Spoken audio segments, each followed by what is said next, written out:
21 birthday cards. It's a basic. Yeah. I'm like, thanks, Mom, because this is going to get ugly. They're like, yep, that's 10, that's 20, that's 30. And they're like, I think you can figure the rest out.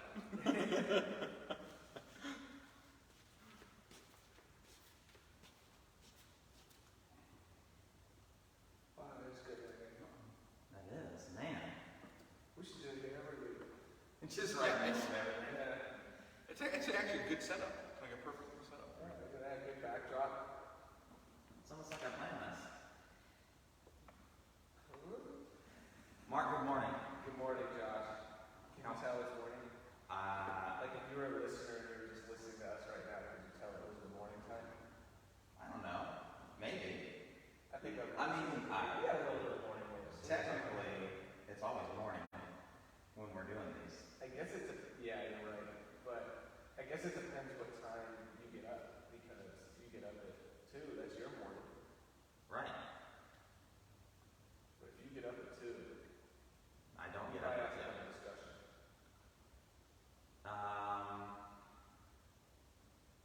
So let's get this out of the way. Why does your voice sound the way that it does? Do I need to social distance myself a little bit more here, Mark? No. And you're wearing a COVID shirt. I'm committed to this podcast through COVID. Is there? I just realized on the live feed that I should probably sit like this. I just saw it. Oh, actually, before we get to your voice, hold on 1 second. This episode is sponsored by, what was her name? Melissa. Melissa at the Dunkin' Donuts. They're our new sponsor. Hold on a second. I'm looking at me there. I need to be looking over here. Yeah, I don't know why. this whole setup's throwing us off. Anyways, this podcast is not sponsored by Dunkin' Donuts, but if it was, it would be Melissa at the Dunkin' Donuts here in Lithia, Florida. Yeah, please sponsor us. I would really like to thank our true sponsors, me, myself, and I. Is Strict Press Media a sponsor? Actually, this one is Two-Brain Coaching. I've got the Everything is Everything shirt on today. Nice. I have the Committed Through COVID. Just phrase after phrase, catchy phrases here. So we're here for Coffee with Coaches. I've got my coffee. Where's yours? Did you already have your coffee? I did not have my coffee. You know what? I'm going to be working out. And That's a good pre-workout. it is a good pre-workout, but I get way too jittery because I don't drink coffee anymore. And so when I do have coffee, it's what's wrong? You don't drink coffee anymore? I saw a look of judgment come across your face when you looked at me. No, Jose is here. So Jose is here. Jose is here. I mean, not here physically, but virtually. Yeah. I got to find a more comfortable way to sit that doesn't look as dainty on the camera without exposing myself. It's all right. Let's, So anyways, I don't drink coffee. So I'm going to be working out. Coffee makes me really, really jittery. If I have enough of it, and I know we have boxed coffee, so there's no limit. Like if I go somewhere and I order a coffee and I get that, a single coffee. yeah, like I'm confined to that. But when I have the boxed coffee, I don't have self-control. So do you think that you anticipate that you would get a cup and then periodically throughout the course of us rambling, you would just get up and refill it? No. But I wouldn't, I don't think I would do it, but I think I have the capabilities. I think there's a chance I would do it. And so when I have too much, I get really jittery and then I crash and I feel nauseous from the crash because I either had too much or I'm not used to it. It's just, so maybe I'll have some later. I don't know. Okay. Jose says he's in bed. I'm sure Kanye really appreciates listening to us. Okay, so what's up with your voice? Are you trying out a new podcast voice here? Yeah, this is my radio voice. No, this is called Morning Voice because we normally do this podcast between like 10:30 and noon. Yes. It is 7:30 right now, so a little Yes. later. I got up at 6:30, 6:45, like in between there today. So a little bit of Morning Voice that'll go away over the next hour 15 we do this, and then just a little bit of congestion. We've had some cold weather this week, a little bit of changes in temperature, and probably some allergies going on. So maybe some of that. Goodness. Yeah, that's a professional attack. That's about as professional as you can get. So that's what's going on with me. We do have one person so far that has come to join us physically. Coach Ed is here. Ed, good morning. Morning. Ed, I have a question for you. I'm very embarrassed to ask, but I will do so live. How do you pronounce your last name correctly? Ho'omalu. Ho'omalu. Got it. Nice. Yeah. How many times in your life have you been asked that? Since moving to the States? Every day. Daily. So, Ed has not been on the podcast yet, but Ed is, I was going to say our newest coach, but Ed, you were a new guy for long, because that Abigail was a new guy. So, Yeah. but Ed is one of our Abigail is a new girl. new girls. New girl. I got you. You gotta be We got it. sensitive to these things. Don't get me started, right? It's a touchy league. We'll get into that. Yeah, so Ed is one of our newest coaches here at Coaching for Glory. He's doing an awesome job. I think he likes it. I hope he does. Yeah, he gave a thumbs up, and he's actually coaching today's Saturday class I'll be taking, so looking forward to that. And I'd love to Ed have you on the show sometime. I think we talked about it once or twice, but whenever we can, and we could get you on the show right now, ask you some questions. You just whenever you want to say something, walk on over. Just grab the mic. Is that a Starbucks coffee? Yes. We got Dunkin'. Well, I didn't know. Which one is that? The nitro. Oh, see, that's the one that will put me off the walls. So, that's funny that you say that. So I was having this discussion with, you remember Dario who came up from Naples Yeah. to the Turing Summit? Legendary mustache. Oh my gosh, true handlebar mustache. It's wicked. So, I was on one of my mentor calls with him like 2 weeks ago, and he had a cold brew on a call, and he's a nitro as well, and I was telling him, I can drink regular brewed coffee like all day long, and it really doesn't have an effect. But if I drink any of that nitro stuff, I would just be jittery all over the place. Yeah. And so he actually is a part owner in a coffee shop in Naples. And he said, well, the reason is because nitro, if done right, like it just sits there and brews, and everything is extracted from the bean. Wow. So it's way more potent, way more potent than regular brewed coffee. I did not know this. For as much as I know about coffee, apparently, I didn't know that. So I haven't had any of that for probably a couple of months because the last time, it was bad. When do you drink coffee, it's that, and it's usually because I'll get it with you or Bart, or maybe that's just what I feel like drinking at the time, but I'm normally drinking that kind of coffee. So, and you drink coffee. Yeah. Regularly. Oh, It yeah. makes you feel like that. So I wonder if the reason I feel so jittery and nauseous when I drink it and sick is because I'm going from nothing to that extreme. And so, maybe just convince me inadvertently to have some of this Dunkin' coffee. Well, yeah, it's right there. Edgardo says, hey guys, I am up. Awesome, Good Ed. morning. Good morning. We are also up. Yeah, we're up and we're at the gym, so if you want to stop by, hang out with us for a little bit. Yeah. Ed is asking if you would like him to bring you a coffee, Mark. I do not want to put you out, but thank you. It's Mark. I know. It's not I don't. a big deal. I'm just Yeah, feel it's weird. coffee. I won't get over I do this on the regular. I'm married. I do this on the regular. Edgardo is asking nitro brew. There is nitro here at the gym, Ed. Now, I don't want to say that is what we got for everybody. We have the box Dunkin' coffee, which is the best coffee on the planet. Yeah, Dunkin' coffee is the best. But Ed brought himself some nitro, and that's with the foam on top. Oh yeah, see, that stuff will get you, man. All right, so current events. Let's just get this one right out of the way. Yeah. Do we have a president? Wait, no, sorry. Do we have a winner for this election? No. Okay. It's the Saturday after Election Day. We are 4 days after the Election Day. We do not have a president-elect. That's about all I want to say about this presidential election. I don't think we need to say any more other than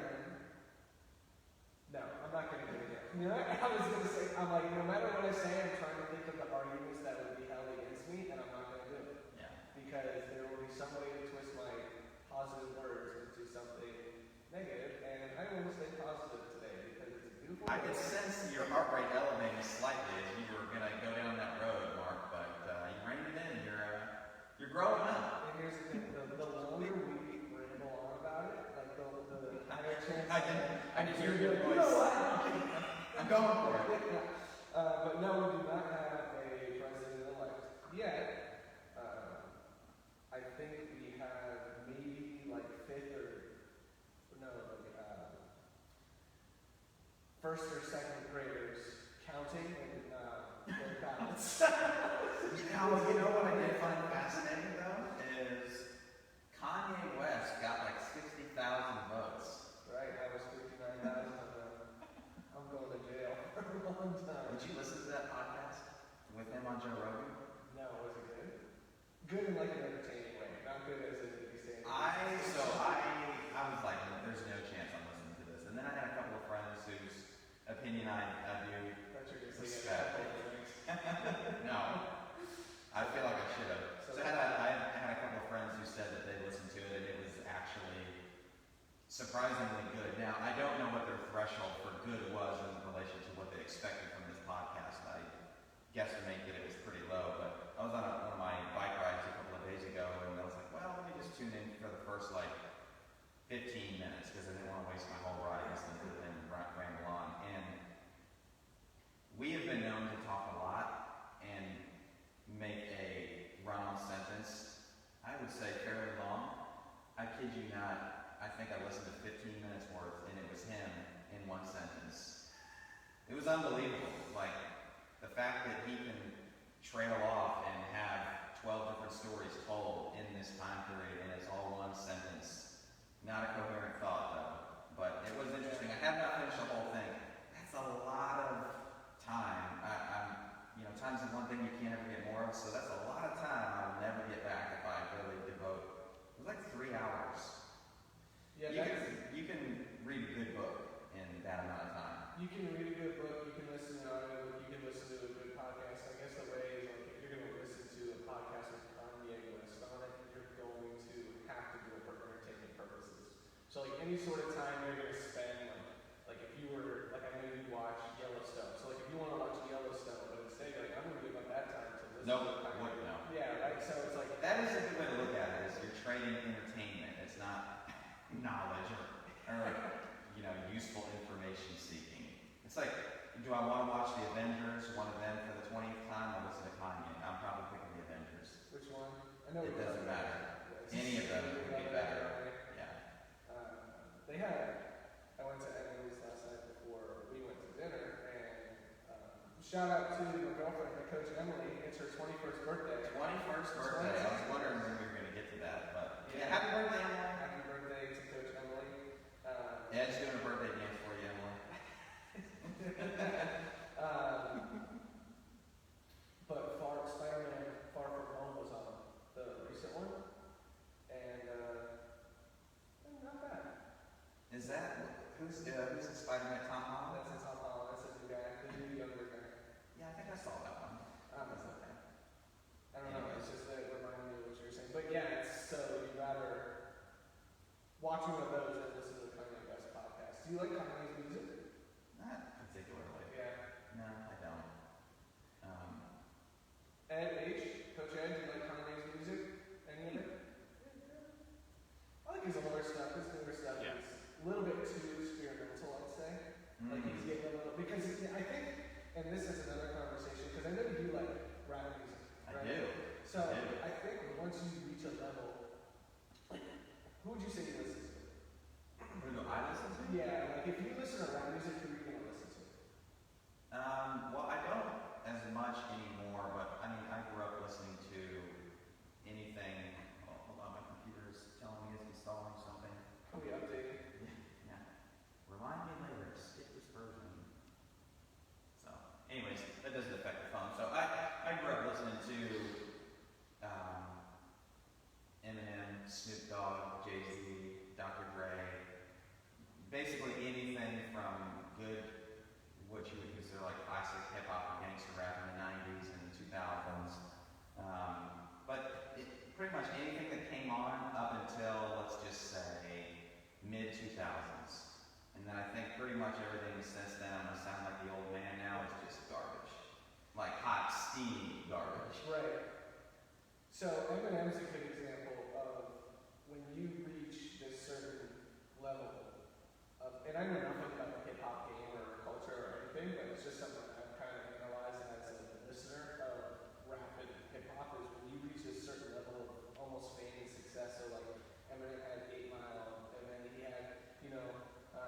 the Marshall Mathers Show, Slim Shady EP, like all of those really successful albums, it's almost like, okay, like you're at a comfort level where you can experiment and do different things, and Yes. even if it's a flop, it's okay because you still have $1 million, $100 million other dollars that you can spend doing other things. And so that's kind of how I feel with Kanye's music. Is like he reached a certain level of fame with he released his 2010, I think it was 2010 album, My Beautiful Dark Twisted Fantasy, and it's like that was a really good album. And then after that, it's just like his stuff would just seem too experimental. You're gonna say something? Yeah, I think guys like that, they're always looking really, really far into the future and doing that experimental stuff, simply because you have fans sometimes that will sit back and say, oh, well, he's still doing the same thing that he did, when he started 10 or 15 years ago. So it's interesting, you have this push and pull, and I think anybody in a creative endeavor probably feels this to a certain extent. It's like your early fans really, really love what you did, so you want to continue to serve them. Like the Grateful Dead are a really good example of that. The people that are Deadheads, like they still do the same exact music that they did, pretty much back in the 60s. Right. Whereas, there are the creative types who want, to reach a new audience, and so they're listening to that and they're seeing what else has become, popular or accepted, and so they're experimenting with all these, different types of things. So, I think I enjoyed some of his. I remember when I first started hearing him as not just a producer, because I do remember when he was talking about Kanye, when he was just a producer when I was in college, and then released his own music. And he's got a couple of songs that were probably in random playlists that I had, but never like a full album. The other guys that I listed, I could probably listen to the album from start to finish and enjoy everything on them. Versus his, I just never did. Snoop Dogg is very versatile. He's like, he does typical hip hop and rap, Oh yeah. But as He hangs out with Martha Stewart now. right, he hangs out with Martha Stewart. I think he owns or co-owns like his son's or one of his son's like football teams or something like that. And his son's like a really good football player. And then Do you know what his real name is? no, I want to say it's something like Christopher. You actually got the first initial right. It's Cordell Brodus. Whoa, Yes. that's a good name. Yes. That's something you would name like a gladiator. But he's experimented with like reggae and like R&B and stuff, and everything that he makes is you just gotta search for it, but everything Snoop makes is like good music. Yeah. So it's impressive. So this is, I know we're completely down the side street here, but we do have some people chiming in, so maybe we should have talked about music a long time ago. Marlene says she likes it even more now. That's awesome. Of course, I know Allie is a big rap fan because we talk about it all the time. She loves this conversation. But, quick other side tangent here. One of the years, in 2016, when we were flying out to LA for the games, we could watch like unlimited number of movies, and of course the movie name escapes me now, but it was basically the story of NWA. So you had, the story of how they came to be and all that kind of stuff. So you can Google it now. Yeah, See. Straight out of Straight Outta Compton. Yes, that was a fantastic movie. That was pretty cool. Didn't Ice Cube's son play Ice Cube or something like that? I don't know. I'm not sure about that. I think so. Yeah, you could be right. That's just a good story. It is. So that was our election talk. So let's just run through these next two quickly. Not so great news. I did a video on this, and then I sent an email out about it too. So Friendsgiving, we're having to. I don't want to say cancel. It's very calculated to not say cancel. We're not canceling it. We're just postponing it. Right. Now, does that mean we're postponing until Thanksgiving 2021? I don't know. But Alex said yes, he did. So I'm assuming she's talking about the Ice Cube story. So good. Friendsgiving is being postponed. We are having some rather serious sewage line issues at the Martin household at the moment. So I'm just not comfortable with having like 50 people at the house, or however many we're going to show. Maybe it was only going to be 5 people, but I think it was going to be far more than that. Show up at the house, and then I've either got to A, block the bathroom off, I don't think that's a good look, or B, police the bathroom, and I certainly don't want to be doing that the whole time. So, yeah, we're going to postpone it for now. As soon as we feel comfortable, we get all the things sorted out, repairs get done at the house, which is probably going to be a major ordeal, we will definitely reschedule it. If I have my wedding, it will be heavily Christmas themed. You know I'm a big Christmas fan, Mark. Yeah. Ugly sweaters? Or a Festivus. Ooh, Yes. nice. See? And are you a Seinfeld fan? Yeah. Okay. That's the only answer that's Yeah. acceptable. If not, hit the button, Jack. So, yeah, that's unfortunate, but Okay. that just means it's going to be bigger and better. That's right. If we That's still right. have the tires, you got feats of strength going on. There you All go. at the same time. I think a couple people have picked some up. I don't know for sure, but they were supposed to. Fernando private messaged me. He's like, circled one and sent a picture to me. He's like, can you save this for me? I was like, hey, first come, first serve. Right. Shirt update. This went out, although I am going to send an updated email today because the original link was bad. So I created a new link for people to put their shirt order in. So while we're on the subject, Ed and Mark, I have not seen your orders and sizes put on there. So, just saying, if you want to do it in real time, lead by example. I'm a big fan of that. You So said that it's in the Facebook group. Man size. What's that? Man size. Man size. Ed requests man size. And if you have to ask what that is, Mark, you don't know.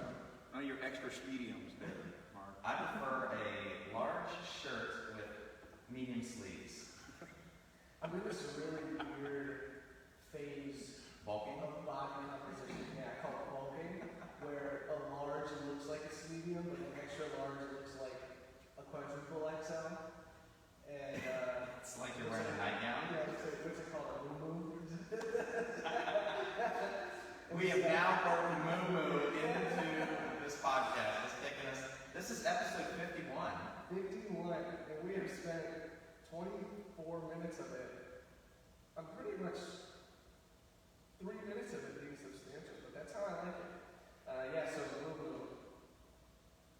Alright, I got the link open. Look at all these. Look at all these shirts. Nice. All from the Martin family. Alright, let's see here. Alright, so Mark's putting his order in. Mark Z.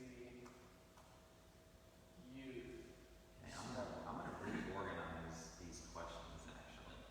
I'm gonna reorder them. Because I think it's gonna be fun.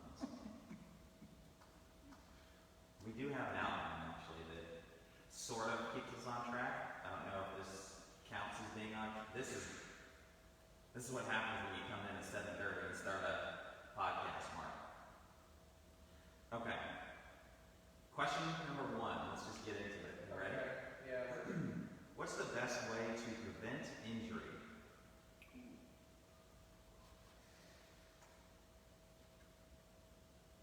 Because last time we spent some time talking about, when to rest, how sore is too sore, things like that. We've talked about the injury thing, why is it important to continue coming in if you get injured, things like that. But I want to know what's the best way to prevent injury. Mark had to take a sip of coffee for this one, folks, so strap in. Jose, get comfortable in bed, my friend. So I have a few answers. I figured. Yeah, I don't think there's one answer to this. There's 1,000 things you gotta do. You have to. I guess if we were going to, you mentioned on the show was that you love beating a dead horse, right? So if we're gonna beat a dead horse, it's like make sure that metaphorically, by the way, not literally. If you are Dead horses out here in the parking lot that we can beat on. If we're going to return to the center, obviously we move and manage, you have to make sure all those pillars are under control. Yes. So your sleep's under control, you are eating properly, and yes, poor nutrition can lead to Oh, And lack of nutrition can lead to injury. Sleep, eat. You gotta make sure you're moving consistently. You have to make sure you're moving well, and you have to make sure you're moving consistently well. Ooh, you like that? That's too early in the morning for that brain explosion. I had that sip of coffee, man. I'm buzzing. He's thinking clear now. And then stress management, of course, because if your stress isn't under control, your body's going to be responding to that. Okay. And that's going to play a part in it. So I guess we can kind of digest that. Okay. I was having this conversation with someone earlier in the week, and they kind of asked something similar, not really about an injury, but it's almost like, you know, how can I get better at X, Y, Z? Or how can I keep getting fitter? And it's, well, the short answer without getting into the sleepy food manage is to train and behave smart. You know, like, well, what does that mean? I'm like, well, you gotta come in, make sure that you are, one, like, communicating with the coach, and doing what you're doing in here smart, and in response to what you're doing outside of here. And also, I think if you are a leaderboard watcher, like, being able to put that in the back of your head, like in terms of workouts, like being able to put that in the back of your head and just focus on doing your workout for you, and rather than going as hard as you can, because I think that's when injury can occur. I don't want to ramble on like usual. You'd rather have me do it? I want to ask if you have a response to all that, and we can kind of talk about the specifics of it after you speak. Yeah, so one of the things that I think about with regards to preventing injury first is you have to recognize that there is this is the way to not get injured. There is inherent risk in any endeavor that you undergo. You also have to realize, especially for everyone that drives up here, except for sometimes I know Ed will rough up here with a bunch of weight on his back. That's pretty impressive. But for everybody that drives up here, you are more likely to get injured in your car driving up here than you are actually getting injured while you're in the gym. So I think that understanding risk and putting it into perspective is super important. Now, I'm not saying that that is a way to say, okay, we expect to get injured, and if it happens, it's just part of the game, because you've heard me say this 100,000 million times when I'm working with somebody brand new. They didn't come in injured in 99% of cases, and I don't want them to leave injured. So the goal is always, like they say in medicine, do no harm. Now, having said that, a quote that always resonates with me in regards to preventing injury in the landscape of physical endeavors is, we all like to think that in the face of some challenge that we rise to the level of our expectations. It's like if you've never, say, deadlifted 300 pounds, you know, let's just say your best is 250, but you're in the gym and you're getting all hyped up and you've got these high expectations because you've been training or whatever, and you go to the bar and it's just glued to the floor. Like, it doesn't even come close to budging. So you have these high expectations, adrenaline is flowing, but really, you don't rise to the level of your expectation, you fall to the level of your training. Right? So, now, of course, I led into that by saying, okay, you've done all this training, but that doesn't mean that you're going to suddenly increase by, 1 or 20%. So you have to take that into account. So I think, number one, keeping perspective on what you've been doing in relation to what it is that you want to do today. So if the most that I love to use running as a way to tell like my story, because I hate doing it so much, if the most that I have ever run at any given time is 10 miles during a Tough Mudder, for instance, it's probably not the smartest idea for me to go out this next week and run 15 miles, just, you know, at a clip. Just go out and run 15. Even though it seems like, well, I've ran 10. Yeah, but that's another 50% added on to the highest volume that I've ever done in my entire life. So you have to take that into account. So number one, the best way to prevent injury, I think, is to recognize what it is that you have done leading up to today and what you're capable of doing, and just trying to do a infinitely small amount more so that you can express it and then recover from it, right? So if I deadlifted 250, maybe I try 251 or 252. I know that's not the popular answer, but it's just the one that I think is the smartest. The second way is to recognize that overuse is a very, very real thing. So we see this a lot with people that come in not having a big, let's say, training history in doing pull-ups. And so they start training, learning how to do a pull-up, and all of a sudden they get one, and guess what? They want to show off this new skill, so they do it and do it and do it. And every single day that they're in here, they're trying to improve or show this new skill that they have. Totally understandable. But when you go from one, your first day, to doing 10 your third day, that is a tremendous increase in volume and stress on the body. So making sure that you are not doing too much is another great way to not get injured. And then the last one I would say is just not doing things that you are not capable of doing. Like what? If you want to do, we've used this example a bunch of different times, but let's say that I come into the gym and I see you up on the rings doing muscle ups. I'm like, man, that is really, really cool. I think I can do that. And I jump up there and I try, and maybe I even get one.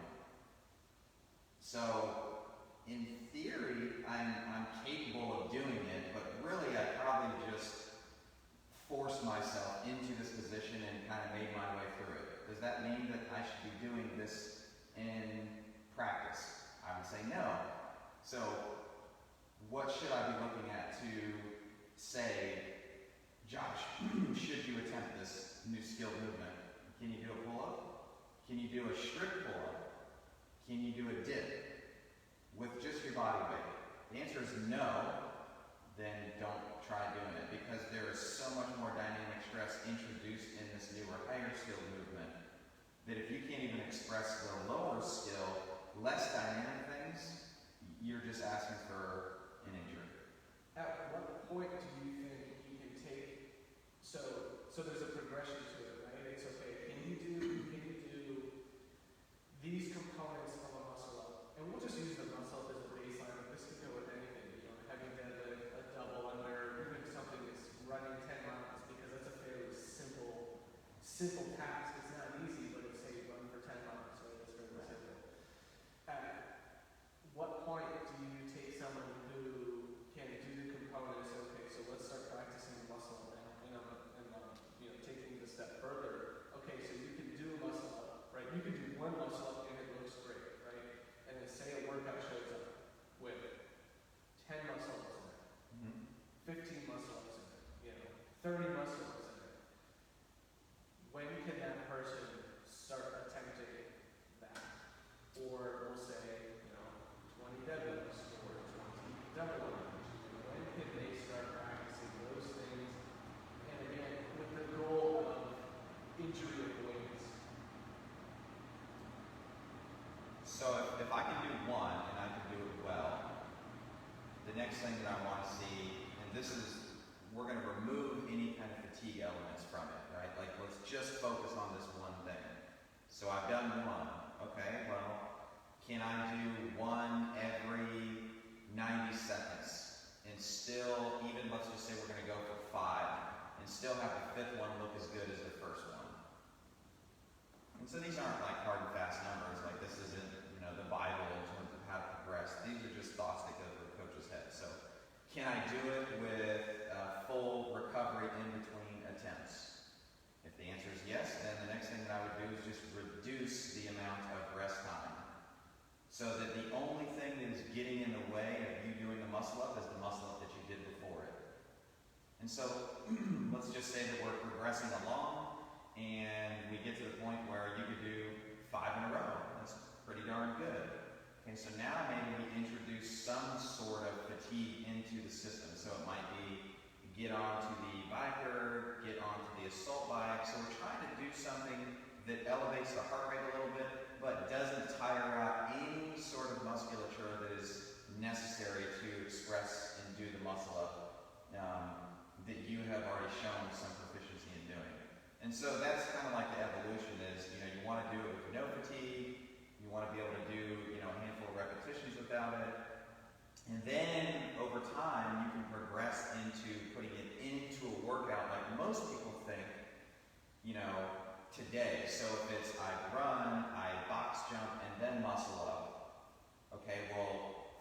person, what is the run of the box jump going to do, right? It doesn't seem like those things are involved in doing a muscle up, but you and I both know that there is a ton of, core and, hip explosion that translates to being good at the muscle up. Right. So if I'm going to get fatigued with my running box jump, is that going to negatively impact my ability to do the muscle up? So there's all these things that, go into it. And the story that I love to tell, when I first actually started CrossFit years and years ago, I remember that really the only thing that I hadn't done in sort of the CrossFit pantheon of movements, I'd done Olympic weightlifting, I'd done some very basic gymnastics and cardio, all that kind of stuff, knew how to do all that. The one thing I had never done or tried was a muscle up. So my coach at the time, I said, that's what I want to do. Teach me to do that. And he's like, cool, let me see you hang from the rings. And I was like, well, what do you mean? I just want to know how to do this. He's like, no, let me see you hang from the rings. And so I get up there with a regular grip. He's like, no, let me teach you the false grip. So he's like, once you can dead hang on the rings for 30 seconds in the false grip, we'll go to the next step. And that took a couple of weeks because that's really tough to get. It's hard. Then it was like, okay, can you do it for 60 seconds? I'm like, come on, man. So then it was, okay, can you hang in the false grip, maintain it, and do 5, kick and swings? Then it was, can you do 10?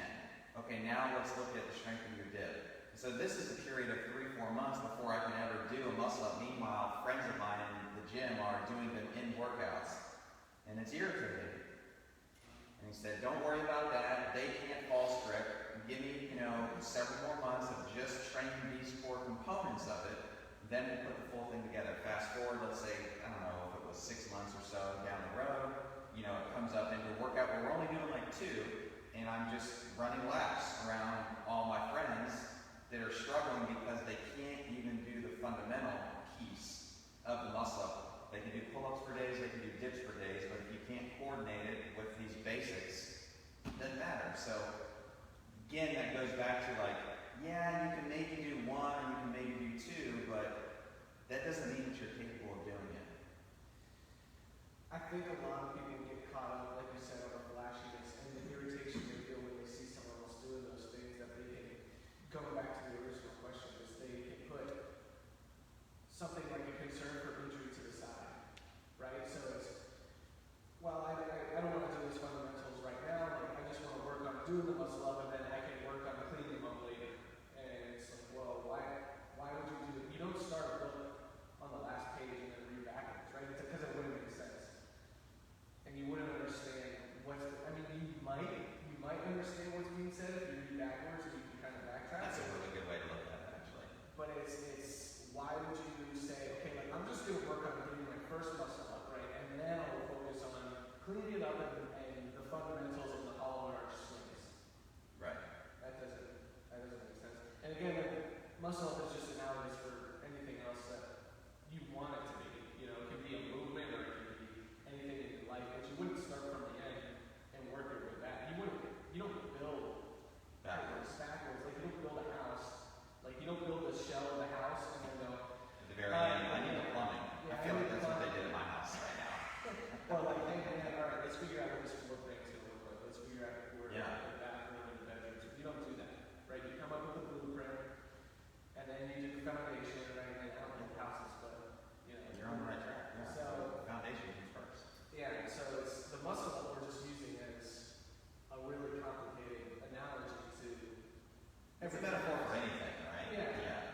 So the other thing that I would say is, with regards to that, and I know this is kind of an offshoot of preventing injury, but you see somebody doing something and you're like, I want to do that. And it's the coach's job to say, how does that fit into your goals? And I know this is going to be an unpopular opinion.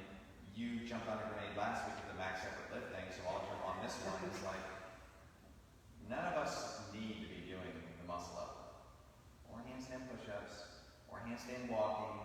Like, the goals, and I know everybody in here well enough, if we actually had a conversation, none of those movements would serve to get them closer to their goal. So it begs the question, why do you want to do that? And if it's like, well, because it's cool, because I want to do it, and because I think it would be neat, okay, great. But into that and being able to express it and the risk, we don't have to go down this tangent, but Jay and I talk about this all the time with bounding box jumps. There's a risk reward with that. The reward is that you can do 50 in, 35 seconds versus in 50 seconds. For him, that could be the difference between making the games and not making the games, or placing or not placing. For everybody else, and him included, the risk is probably higher that you're going to blow your Achilles. So what should you do? What I like asking when people say I want to have box jumps, or hey, can I just jump up, jump back down, jump up really quickly? If they don't know the verbiage behind mountain box jumps, is I say you will be allowed to do that if you don't rest it all during the workout. I mean, your transitions are perfect, you go unbroken, right? Because if you're saving time on a box jump because you're bounding, right, you better be doing the same thing everywhere else. Yes. Versus That's the last, that's step 100 to get more repetitions or do more work. right. You're on step 3, dude. Like you bound box jumps when you cannot make up any time anywhere else. And if you are not moving perfectly, maximizing your efficiency, your time, and any other stuff, transitioning as perfectly as you can, if you're basically conducting your workouts like a CrossFit Games athlete every single time, then you're not ready for bounding box jumps. One, because like you said, the risk really outweighs the reward, and if doing those 50 box jumps in 35 seconds versus 50 seconds is going to have you Die. die afterwards, and there's no point in doing it. There's an event in the games in 2016 where they had 40, you remember this, it was 40 bounding box jumps, and then 20 T-ball cleats. Oh, yeah, I do And remember that that. was it. And those guys need to bound those box jumps because they are, It's a sprint. right? It's a sprint, and they're competing for $1,000 for the event win, and they are competing for first place at that event because that's their goal. Yes. And they are the 0.001% of people. Yes. We are the 99.99. So, Cool. so All right. that's kind of our attention on injury prevention. We're at 44 minutes now, so. Awesome. Is soreness a good thing? Yeah, soreness is a good thing, but not too much. All right, next question. Yeah, soreness is a good thing. What I like to tell people is soreness, and this is our next question, by the way. We're not just kind of. Yes. So is soreness a good thing? Is like when people come in and like, we have good mornings in here on Monday, and I'm still feeling it. It's Saturday. I'm still feeling the good mornings from Monday. Are you? You do? Oh, man. Man, it's I know it has in the day. every single time we program or do good mornings, everybody in here that was there for that day is like, nobody's up there. And it's awesome because it's a movement we haven't quote adapted to yet. So like if we were to do good mornings next week, we probably wouldn't be as sore because we'd be, our bodies would be adapting a little bit to it. But soreness is good because I always tell people it means it's working. So I'll greet people at the door, I'll take their temperature, hey, how you feeling today? Oh good man, I'm sore from the good mornings. Oh good, you're sore? It means it's working, right? Mm-hmm. But we don't want to be too sore, right? If you're so sore that getting out of bed is miserable, you can't conduct your everyday activities, you can't even sit comfortably in your seat because you're sore, That's a problem. yeah, that's a problem. Yeah, I would say, because the natural question that was floating in my head is like, okay, well, how much soreness should I have, or should I be feeling? I think that just enough to know that you did something would be a decent barometer. Which is funny because as we sit here talking about we're sore on Saturday from something we did on Monday, to me, and again, unpopular opinion, means that you did too much. And Because- it was like 3 by 8, you know? Yeah, it was, I did 75 pounds, that's crazy. So I would say that if you're still sore 5 days later, you did too much. And the way that I think about it, because again, keep in mind what your goals are, what your intentions are for doing this thing called exercise. This is what I think about it. If I can't go and do the same thing the next day, that's too much. It's a good way to put it. Yeah. So if you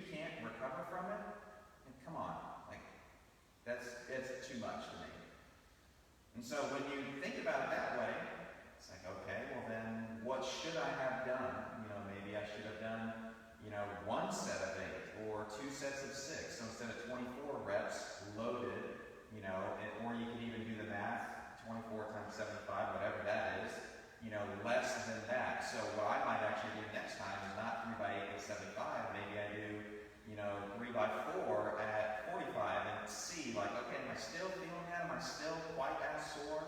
Or if it was programmed 2 days in a row, would I be able to still do it? Because that tells you that you recovered from it. And so just take it like to a very, very basic level, because people are like, well, I'm never going to do the same thing back to back. Well, you might. What if you had to walk 60 minutes today? And then what if I said, okay, tomorrow you're going to walk 60 minutes? You're like, oh, well, I can do that. Number one, I don't know. Like, the first time that you went walking 60 minutes with this thing on your back, that was probably pretty challenging, right? Yeah. So think about it like that, from a very just basic, not seemingly expending a ton of energy. But could you do that 3 days in a row, 5 days in a row? The same thing applies to in here. Right. Why is that any different? So I would say soreness is a thing that you can use to gauge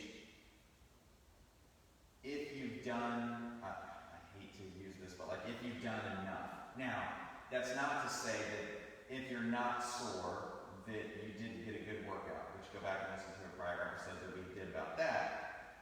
What happens if you're not sore? Does that mean that you didn't do enough? I wouldn't say that. But I would say that if you do feel soreness, it should be like just enough to know that you had a good workout. Right. That not being sore comment is interesting. I personally trained this awesome high schooler. His name is Reese, and his goals have shifted a little bit in the last few months. He's not playing sports as much, and because of one, with everything going on with the pandemic there, and then he's just, with the way, we don't have to get into this on the podcast, but the way high school sports are, and the politics and the drama behind that, it's just kind of turned him off to the whole sporting atmosphere, which is a shame in itself. But so his goals have shifted a little. We've had a conversation. I said, what are your goals now? You're not, because he originally came to us wanting to train to get better at basketball. And it's, well, if that's not your goal now, what are your goals? I want you to pass them out on Tuesday. I'm like, next Tuesday, I want you to come in and tell me what your goals are. So we had a conversation about that. And so we're training for a different purpose now. And sometimes he'll come in after like this day that I worked for him that I thought was beautiful. It was a decent amount of volume for him, and he'll be like, I wasn't sober. I get down on myself. I'm like, you weren't sober. I'm like, come on. We did 75 sets of squats, and you're not sore. Right. But his numbers are going up. He's moving better. He's feeling good. He tore his meniscus, and he, not like recently, but we were working back from that, and we tested a heavy single squat a long time ago. Just as soon as form fell apart, we were not going to go up. Correct. And he just did a 5 by 5 at 95% of that number. Wow. With a torn meniscus that we've essentially spent the last 7 months repairing. That's pretty impressive. So Reese is he comes in, he listens, he always comes in and goes, what do we do today? He never goes, well, why aren't we doing this, or can we do this, I want to do this. And he'll give his input here and there, but it's always, hey, what are we doing? He very much sticks to the process, sticks to the program,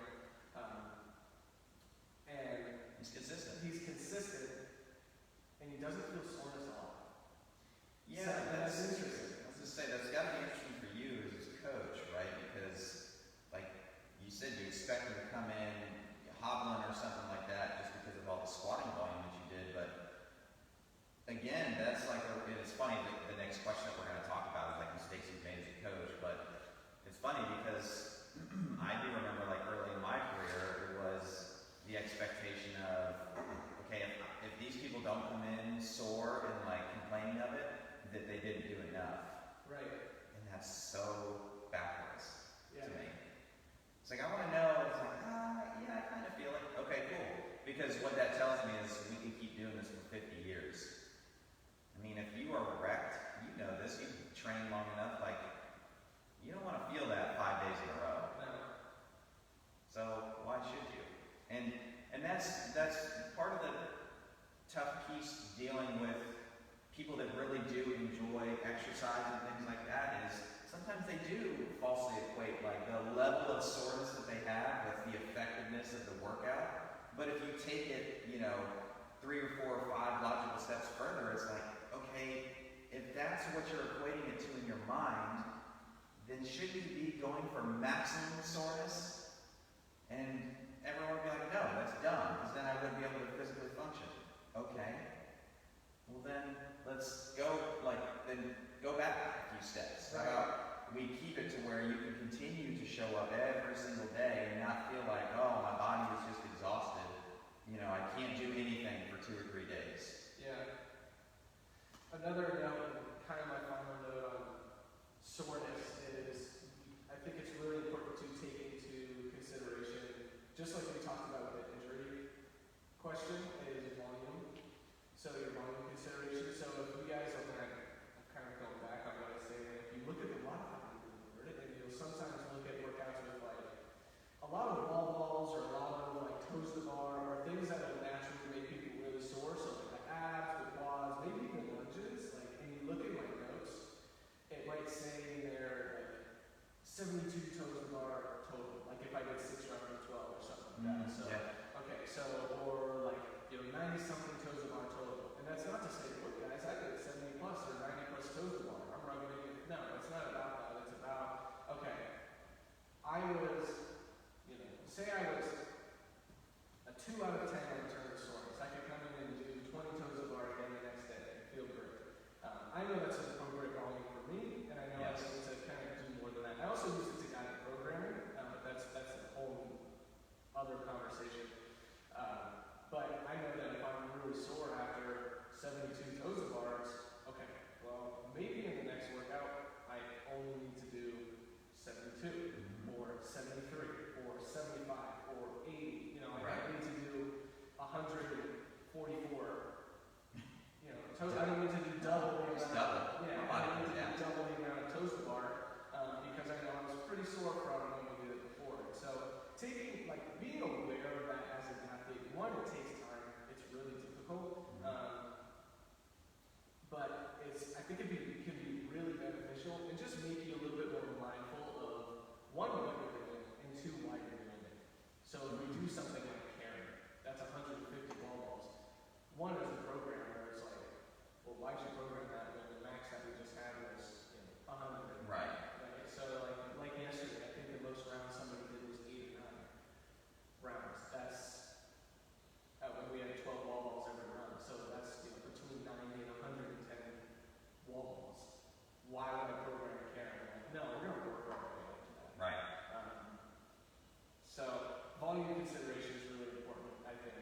soreness to the effectiveness of your program is one thing.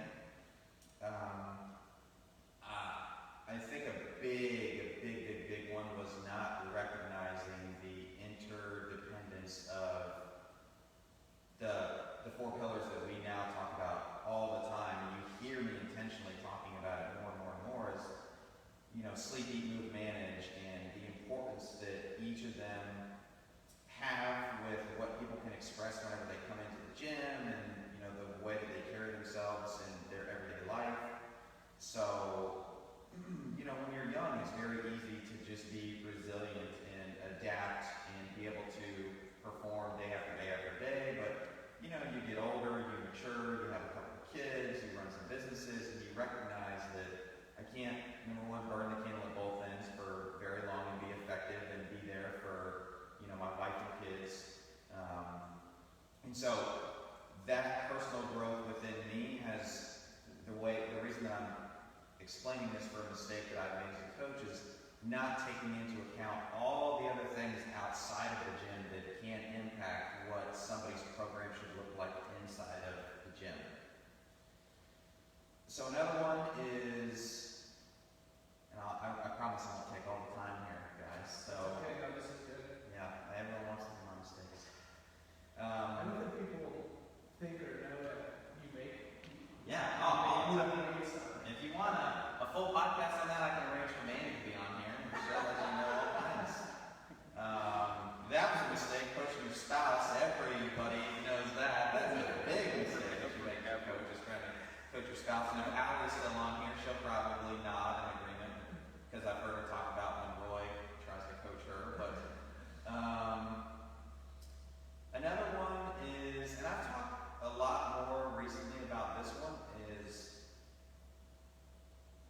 not stressing the fact that the workout that people do in here needs to be just for them, not worried about what somebody else did or the workout that you did or even the language. And I'm sure you hear this all the time, and Ed, you probably do too, is you, as a coach, afterwards you're going around saying like, oh, good job, you did so well.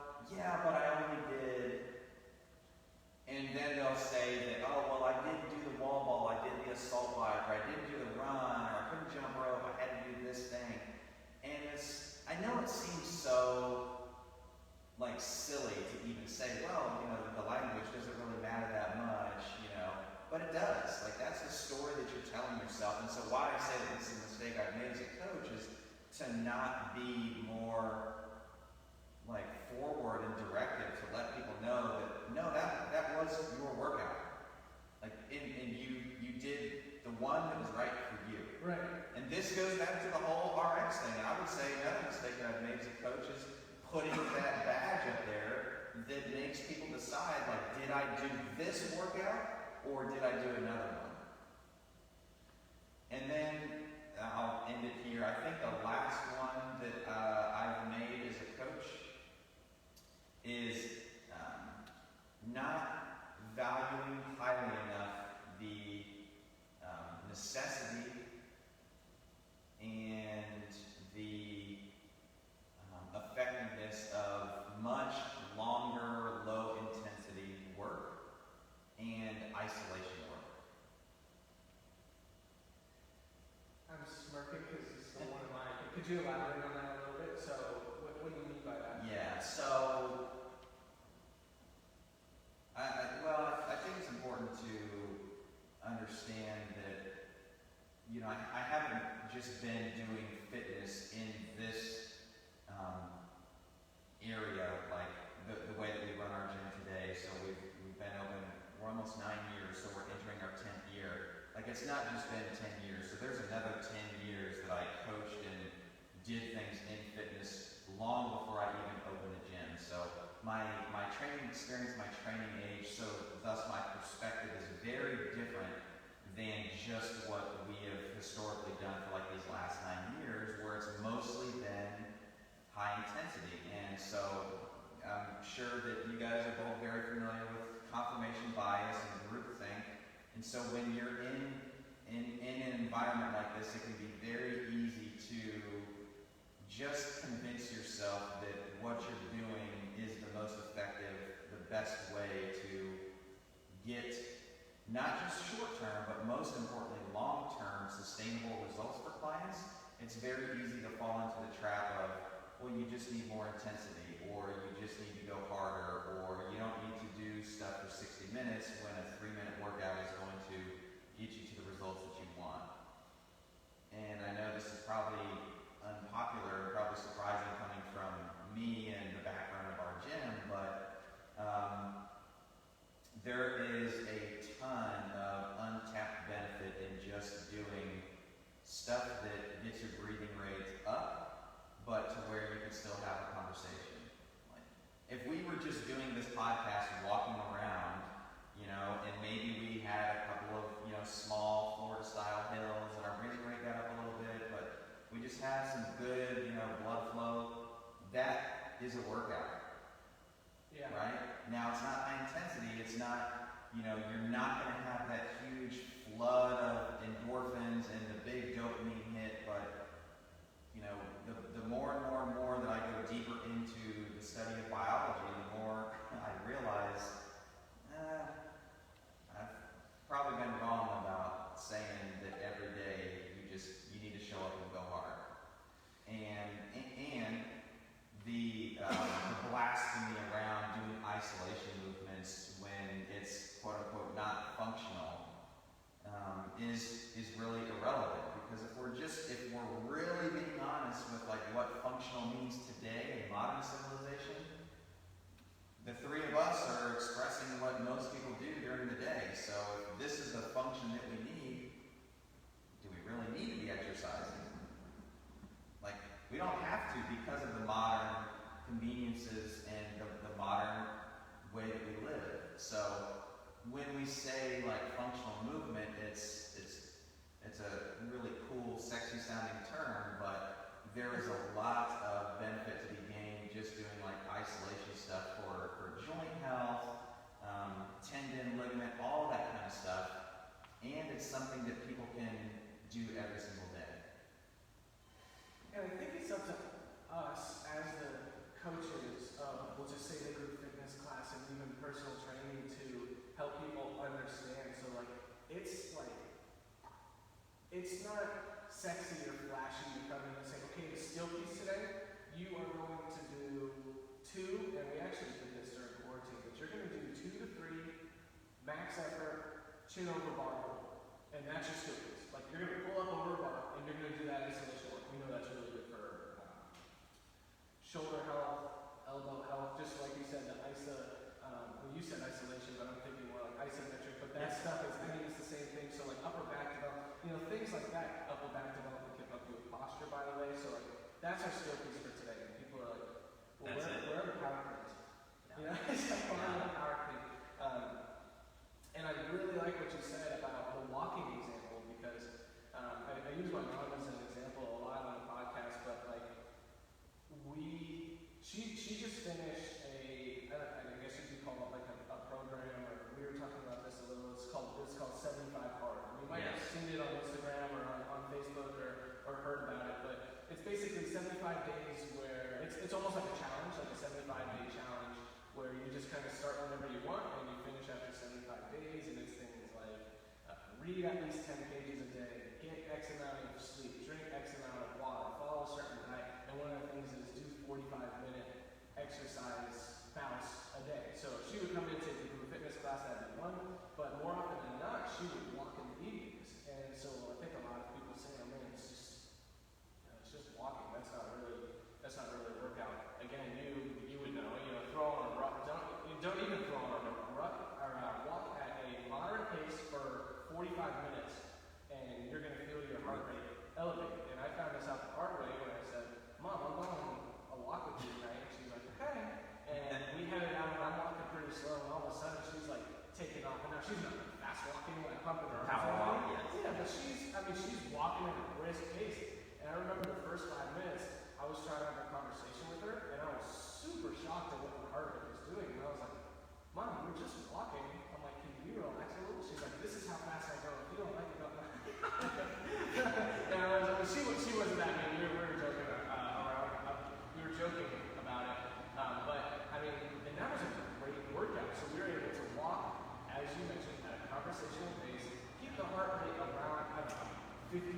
to 60% of the max, and that's really healthy for heart health, joint health, and funny enough, doing all of those walks, people would think, oh, that's a lot of cardio. My mom PR'd her deadlift in that deadlift workout we had last week or the week. Oh, yeah, 10 yeah, hours. yeah. The first time she's PR'd it in the last 5 years. Wow. Yeah. It's funny to hear you talk about like how challenging the walk was, because anybody that knows you that listens is like, wait a minute, I've seen him, snatch 200 pounds, clean and jerk 200 plus pounds, do all these things, walk on his hands, and a walk. Like what? I thought you were fit, and it's like, well, okay, maybe we need to reframe that definition a little bit. Yeah. Anyways, I'm sorry. I need to give you room to talk about your mistakes as a coach, Mark. No, that's okay. We kind of touched on both of them, and I really just have two I want to talk about because I also want to chime in a little bit. Make room. Yeah. Go ahead. You talk, and I'll make room. My first mistake that kind of came to my mind is, especially when I first started coaching, and you guys can probably tell, Josh, and because we've talked about it, I'm super into the competitive side of all this. I think there's another level to the competitive side of all this that's just fun to analyze and fun to take part in and do. And if you're watching the live stream, say hi there. It's fun for me, but I have to remember that 99% of people don't care about the competitive side of this. This meaning exercise, the competitive side of exercising. And so when I first started coaching, it was, okay, well, you need to focus on doing all your pull-ups unbroken.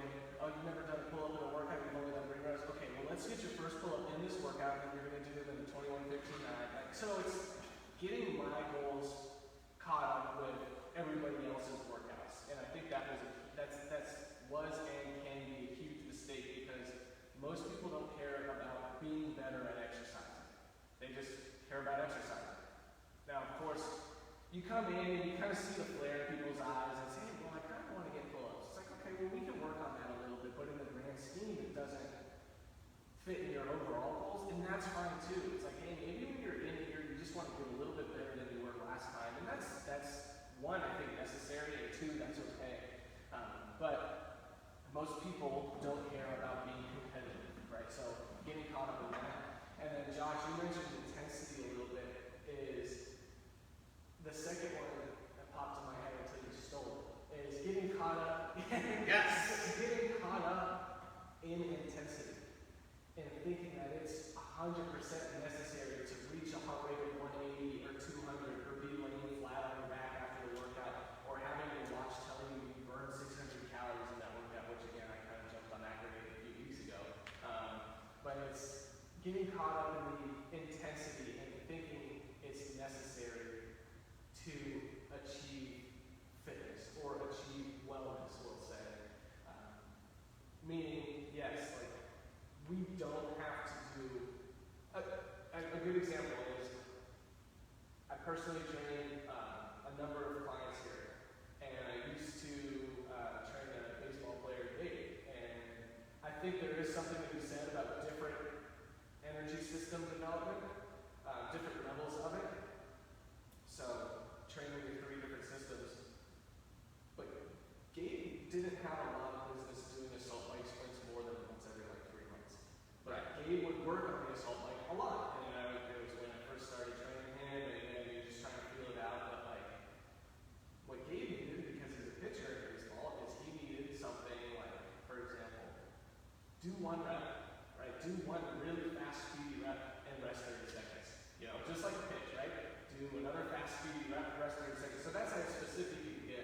But of course, there is something to be said about training all the different energy systems, but there's no reason to do assault bike sprints just because you think that's what's going to make you fitter. If anything, going for 40 minutes, 50 minutes, 60 minutes, 90 minutes on the assault bike will equate to more fitness than 10 sets of sprints are going to do. So I'll say this to just kind of recap the intensity piece, and then we'll bring Ed on. I had to lower my chair because I looked like I was like some on the video, like some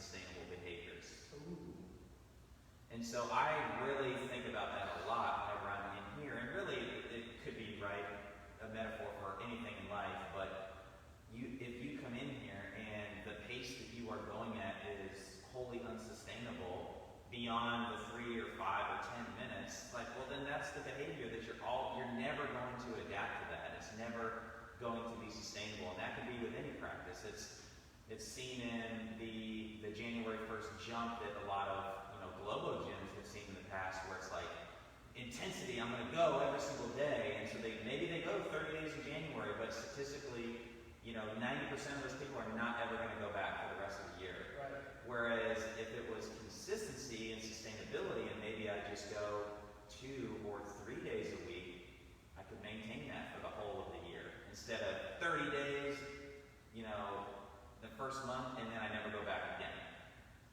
Yeah. That's all I have. Unsustainable practice creates unsustainable behaviors. And now I'll let Ed answer. So Ed, word about the microphone. You see, we're having to just make sure that this little bit stays in there so it doesn't become disconnected, and then you're talking for 10 minutes and we don't capture the audio. So Luckily, I have this open. We can see the audio here, so if anything goes awry, then we can fix it and then go back. As long as it doesn't clip you or anything, it won't fall out. Ed, welcome to the podcast. Ed, welcome. Yes. Quick note about Ed. Ed has been doing this functional fitness stuff for a long time. He's been coaching for 10 years. Yeah, 10, 11. 10, 11 years. Ed came with us. Actually, he reached out to us in July and said, hey, moving there from Kansas, and I want to coach, and I want to be part of your gym. And we're like, awesome. And here he is now. We're in November. He's been coaching here for a couple months now. We're finishing our coaching plan. We talked about him a couple times on the show. Ed, what are some of the mistakes you've made as a coach in 10, 11 years of coaching? Well, thank you for having me on for my first episode, which is awesome. I will say that and it's overarching, so it covers a lot of talk. We talk about intensity and understanding the clients and everything else. Really the biggest mistake is higher confidence than my competence. And that has translated to, you go to a level 1, you go through a little bit of, staff coaching at a gym and everything else, and then you get right to it and you feel you can coach, direct, push a class through, and do, everything as, a Mike Bergner, Marc, coaches that have been in the fitness realm for 15, 20 plus years, and, it's great to have the confidence. However, I made numerous mistakes as a coach because of it, because I didn't have the competence as a coach. 1, self-awareness, and then 2, understanding my clients and the gym and the atmosphere and each individual athlete's goals. And so that took me, I will say, a good 2 to 3 years to overcome. And then anytime I learn something new, I have to remember to dial it back to get the understanding for myself or truly internalize it, so I'm able to bring it forward. So we talked about a lot of the strongman work that I've been doing, and then incorporating some of the movements, some of the warm-ups, and those factors into when I coach. But that took me a year for me to understand it for myself and how it fixed me, and then how it fixed a small population that I worked with. I'm like, okay, this will actually translate to others. And so it takes a lot of time. And I think it's in any endeavor where you learn a new skill, and then your confidence well exceeds your new skills. We talk about the muscle up, prime example. You get that one, and you're like, I can do more. Yes. But your confidence in it for everything that goes into that muscle up is bare minimum. It's like a 10%. Versus where your confidence is like 110%. So I think for me, that's been the biggest mistake, and it's transcended throughout multiple things over my coaching career. No joke. I just wrote a post last week for 2 Brand Coaching, and the title was Confidence in Your Competence. Wow. Yeah. Did you know that? That is pretty remarkable. I knew I liked that. Yeah. I guess the question I have for you guys, and this wasn't written, we're coming up on time, is, you know, it said, you say it took you about a year for you to kind of understand why and start incorporating strongman movements into your warm-up for, you know, a gen pop. But I know, Josh, you've been coaching 15 plus, almost 20 years, and you've been coaching, I know functional fitness 10, 11 years. Have you been coaching any sort of anything before that? Yeah, so I used to coach swimming and water polo. So you both have been coaching for, you know, we'll just say 15 plus years. I've been coaching for 4. Are you guys still learning? Yeah. Yeah. So it's not like, because I feel like people look at, you know, even me as head coach, right? Because there's head, but, you know, right before coach, or you guys as, you know, the prophets, and it's like, man, you know, you guys are still learning, right? I guarantee that, you know, there are, you know, Michael Phelps coach probably still learning something. Yeah, I bet he learns something even though Michael Phelps swept all the goals, right? He probably still learned something, you know, from that Olympics. Yeah, I think that's a big separator between like good coaches and world class ones. Is the longer that you've been coaching, the more you realize you don't know. I told this story at a speech I gave, I think it was last year, to bring some in Chicago, was I did some rough math and I have read enough to fill books in a small library, like a small, like local public library. I probably read like that much, which sounds incredible until I did a Google search of how many libraries are there in the States, and there's 182,000 some odd libraries. So there's more than McDonald's. yeah. So with that recognition, it's like, oh, okay. So that's what I think of. I have a decent amount of knowledge, but there is so much that I don't even, not only that I know I don't know, but that I don't know that I don't know. Right. So, yeah, to answer your question, yeah, there's so much that I'm still learning. Cool. Yeah, you know, when I'm watching a video of my partner learn just, you know, the understanding of, you know, not necessarily the rotation of your shoulder, but more of the engagement of your lat for an external rotation to occur, that says something. You know, where he learned something new in a 30-minute conversation that he had with Julian Clement. You know, how to look at structure and physical movements. And, you know, Mike Berger's, you know, well-known Olympic coach.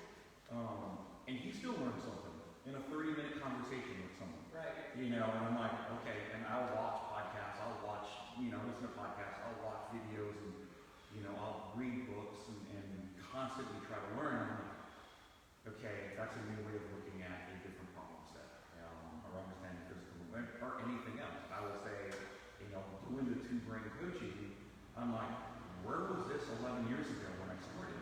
Because I could have bypassed a lot of mistakes I made early on just with the base knowledge. Yeah, I told you that, and I was like, this is one of the best things, like, what was this 10, 11 years ago? Because it probably would have took off 2 years of making mistakes early on in my coaching career, even well before that. And so, you know, I look at my dad, who's 83 years old, and he still learns. You know, it's like, oh, it's a new technique at, you know, how to do plumbing. And he was a plumber for 40 years.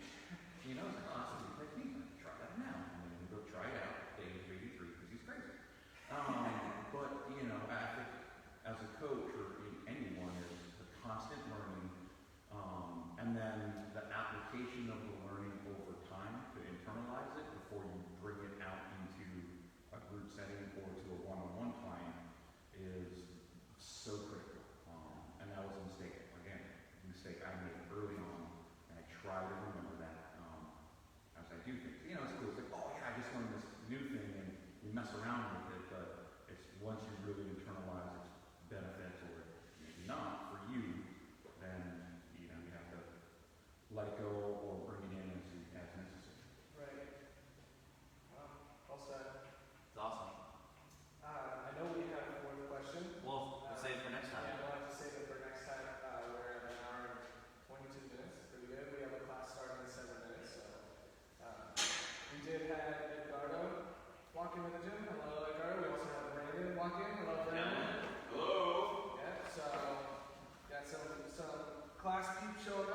some working out here in a couple minutes, myself included. Josh, you working out? Yeah, I think I will. Nice. Ed? You're That's recovery, John. We need an eighth to make it even. No. What you saying? You're in the red. I'm not, am I? Good. I know I didn't sleep well last night. I didn't even look before night. Yeah. Unless you guys had anything else you wanted to add. No, that's it, man. Josh, thank you for the coffee. You're welcome. Ed, thank you for joining us. Thank you for having me. Sorry it took us 10 minutes to get you over here, but it was always nice having you, having a live audience. I think our first live audience. Oh, yes. Instead of people just walking in. So, thank you guys. This is a great conversation. I can't wait for the next one.